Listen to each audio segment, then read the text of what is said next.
হযরত রাসূলুল্লাহ সাল্লাল্লাহু আলাইহি ওয়াসাল্লাম সারাটা দিন বাইরে দাওয়াত দিতে দিতে সারাটা দিন কষ্ট করতাম। আল্লাহ রাসূল সাল্লাল্লাহু আলাইহি ওয়াসাল্লামের লক্ষ্য করে আল্লাহ তাআলা ফরমায়, ইন্না লাকা ফিন নাহারি সাবহান তাওয়ীলা। ও নবী, আপনার দিনের বেলায় লম্বা দায়িত্ব আছে। রাসূল সাল্লাল্লাহু আলাইহি ওয়াসাল্লামের সারাটা দিন দাওয়াত দিতে মানুষের কটু কথা শুনতে সকল মানুষে তার গ্রহণ করে না, অনেকে কটু কথাও কয়। সাল্লাল্লাহু আলাইহি ওয়াসাল্লাম এই সারাটা দিন কষ্ট করিয়া যে সময় ঘরের মধ্যে যাইতা, খাদিজাতুল কুবরা রাদিয়াল্লাহু আনহার মুখ দেখিয়া মাত শুনিয়া সকল কষ্ট দূর হয়ে যাইত।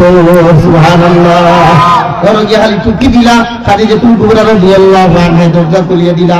রাসূল সাল্লাল্লাহু আলাইহি ওয়াসাল্লাম জিজ্ঞাসা করেন, খাদিজা, আমি যতটা দিন আইয়া ভাই টুকি দিলাম, তুমি সাথে সাথে দরজা খুলিয়া দাও, বিষয় কি?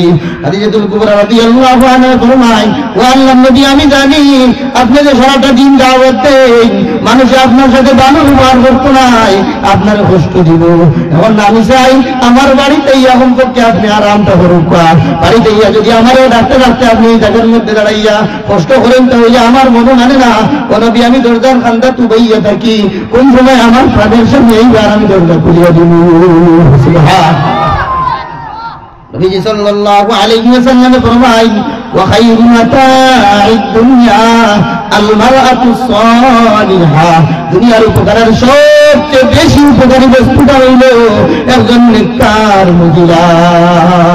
সুবহানাল্লাহ। আল্লাহ তাআলা নেককার বানাইয়া দিও,